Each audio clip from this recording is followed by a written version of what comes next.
आज राज्यभर वक्फ बोर्डाची निवडणूक होत असून बेळगावमध्येही मतदान होत आहे। अनेक वर्षांनंतर ही निवडणूक प्रथमच होत आहे। राज्यातील 4 विभागांमध्ये आज मतदान होणार असून बेळगाव विभागाचे मतदान बेळगाव शहरातील प्रादेशिक आयुक्त कार्यालयात पार पडत आहे। यापूर्वी खासदार, आमदार आणि बार कौन्सिल विभागांच्या जागा बिनविरोध निवडून आल्या आहेत। मात्र मुतवली विभागातील 2 महत्त्वाच्या जागांसाठी आज मतदान होणार आहे। ही निवडणूक मंत्री जमीर अहमद यांच्या अस्तित्वाचा प्रश्न ठरत आहे, कारण त्यांनी प्रमुख सुन्नी समाजाच्या धार्मिक गुरूंच्या विरोधात स्वतःच्या निकटवर्तीयाला उभं केलं आहे। गुलबर्ग्यातील प्रसिद्ध हजरत ख्वाजा बंदे नवाज दर्गा, दक्षिण भारतातील सर्वात मोठ्या दर्ग्यांपैकी एक, यांचे वारसदार सज्जादे नशीन सय्यद मोहम्मद अली हुसैनी यांच्या विरोधात मंत्री जमीर अहमद यांचे निकटवर्तीय चित्रदुर्गचे अनवर भासाहा तसेच अन्य 3 उमेदवार निवडणुकीच्या रिंगणात आहेत। वक्फ बोर्डाच्या निवडणुकीत सहसा बिनविरोध निवड होण्याची परंपरा आहे। मात्र यावेळी मंत्री जमीर अहमद यांनी त्यांच्या निकटवर्तीयाला धार्मिक गुरूंविरोधात निवडणुकीसाठी उभं केल्यानं मुस्लिम समाजात संतापाची भावना आहे। गुलबर्ग्यातील सज्जादे नशीन सय्यद मोहम्मद अली हुसैनी यांना निवडून आणण्यासाठी सुन्नी समाजातील सर्व धर्मगुरूंनी एकत्र येत राज्यभर प्रचार केलाय। मुख्यमंत्री इब्राहिम रोशन बेग यासारख्या अनेक नेत्यांनीही त्यांना पाठिंबा देत राज्यभर फिरून प्रचार केला। मुतवल्ली विभागाच्या 2 जागांसाठी आज मतदान होत आहे। वक्फ संस्थांमधील 1 लाखांहून अधिक उत्पन्न असलेल्या मुतवल्लींना मतदानाचा अधिकार आहे। बेळगाव जिल्ह्यामध्ये 59 मतदार, धारवाडमधील 39 मतदार, विजयपूरमधील 111, बागलकोटमधील 33, कारवारमधील 15, हावेरीमधील 78 आणि गदगमधील 17 मतदार असून हे सर्वजण बेळगाव प्रादेशिक आयुक्त कार्यालयात मतदान करणार आहेत।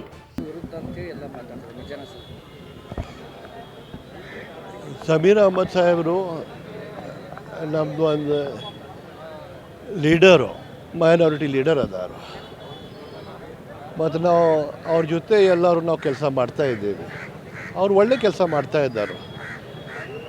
ಮತ್ತು ಇದು ವಕ್ಫ್ ಬೋರ್ಡ್ದು ಎಲೆಕ್ಷನ್ ಏನಿದೆ, ಇವರು ಮುತವಲ್ಲಿ ವೋಟ್ ಮಾಡ್ತಾರೋ, ಮುತವಲ್ಲಿ ಯಾರಿಗೆ ಅವರು ಕ್ಯಾಂಡಿಡೇಟ್ ಅದಾರಂತೆ, ಆ ಥರದೆಲ್ಲ ಪಾಲಿಟಿಕಲ್ ಏನು ಆಗೋದಿಲ್ಲ, ಪಾಲಿಟಿಕಲ್ ಹತ್ರದಲ್ಲಿ ಏನೂ ಇಲ್ಲ। ಯಾರಿಗೆ ಅವರು ವಕ್ಫ್ ಸಲುವಾಗಿ ಕೆಲಸ ಮಾಡ್ತಾರೋ ಅವ್ರಿಗೆ ವೋಟ್ ಮಾಡ್ತಾರೆ।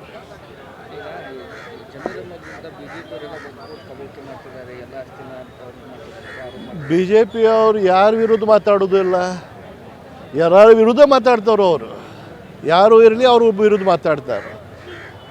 ಅದು ಇವರು ಇದು ಬಿಟ್ಟು ವಕ್ಫ್ ಬೋರ್ಡ್ ಬಿಟ್ಟು ದೇವಸ್ಥಾನ ಜಮೀನು ಎಷ್ಟು ಎಂಕ್ರೋಚ್ ಆಗಿದೆ। ದೇವಸ್ಥಾನ ನಮ್ಮ ಕರ್ನಾಟಕದಲ್ಲೇ ಭಾಳ ದೇವಸ್ಥಾನ ಅದಾರು, ದೇವಸ್ಥಾನದಲ್ಲಿ ಎಷ್ಟು ಜಮೀನು ಎಂಕ್ರೋಚ್ ಆಗಿದೆ, ಅದು ದೇವಸ್ಥಾನಕ್ಕೆ ಸಿಗಬೇಕು, ಅದು ಹೋರಾಟ ಅವ್ರು ಮಾಡಬೇಕು। ಎಷ್ಟು ಮಠದ ಜಮೀನು, ಎಷ್ಟು ಮಠದ ಆಸ್ತಿ ಅದು ಎಂಕ್ರೋಚ್ಮೆಂಟ್ ಆಗಿದೆ, ಅವ್ರು ಸ್ವತಃ ಹೆಸರು ಮೇಲೆ ಮಾಡಿದಾರು, ಅದು ಇನ್ಕ್ವೈರಿ ಮಾಡಲಿ ಅವರು। ವಕ್ಫ್ ಬೋರ್ಡ್ ಬಿಡಿ, ಅದು ಮಾಡಿ ಮೊದಲು। ಬೆಳಗಾವಿದಲ್ಲಿ ಎಷ್ಟು ದೇವಸ್ಥಾನದ ಜಮೀನು ನಾನು ನೋಡ್ತಾ ಇದ್ದೇನೆ, ಎಷ್ಟು ದೇವಸ್ಥಾನ ಜಮೀನು ಎಂಕ್ರೋಚ್ ಆಗಿ ಸ್ವತಃ ಹೆಸರು ಮಾಡಿದಾರು, ಅದು ಎನ್ಕ್ವೈರಿ ಮಾಡಲಿ BJP ಅವರು। ಯಾವುದು ಯಾಕೆ ಮಾಡೋದಿಲ್ಲ, ಮಾಡಲಿ ಅದು।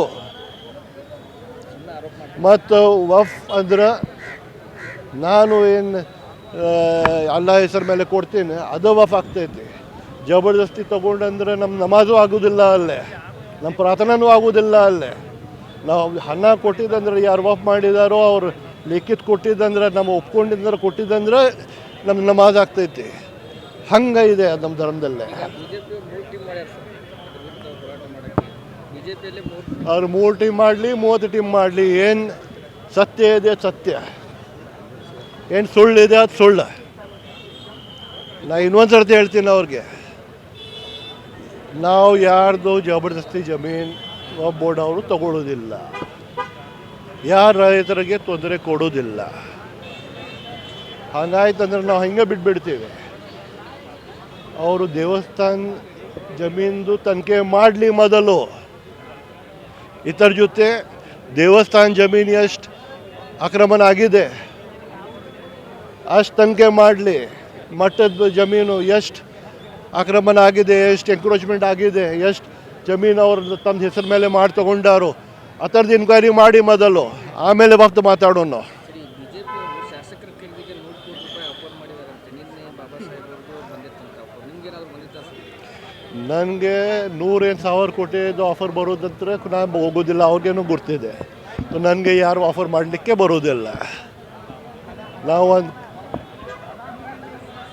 ಪ್ರಾಮಾಣಿಕ ಕಾಂಗ್ರೆಸ್ ಕಾರ್ಯಕರ್ತ, ನಾನು ಅವ್ರಿಗೆ ಗುರ್ತಿದೆ.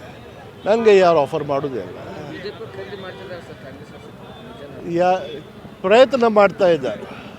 ಈಗ ಒಂದು ವರ್ಷದಿಂದ ಪ್ರಯತ್ನ ಮಾಡ್ತಾ ಇದ್ದಾರೆ. 50 ಕೋಟಿ 100 ಕೋಟಿ ಏನೂ ಆಗಲಿ ಪ್ರಯತ್ನ ಮಾಡ್ತಾ ಇದ್ದಾರೆ.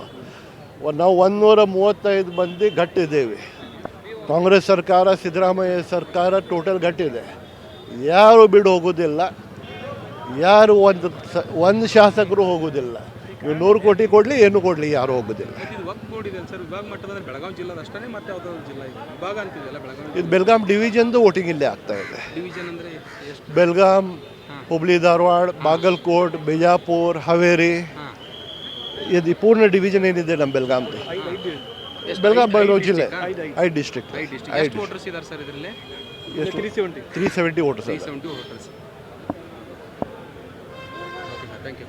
विविध वादांमुळे चर्चेत असलेले मंत्री जमीर अहमद यांनी वक्फ बोर्ड निवडणुकीतही वाद निर्माण केलाय. त्यामुळे ही निवडणूक त्यांच्यासाठी अस्तित्वाचा प्रश्न ठरली आहे. आजचा मतदानाचा दिवस चुरशीचा ठरणार आहे. विनोद कोलकार, KMM मराठी, बेळगाव.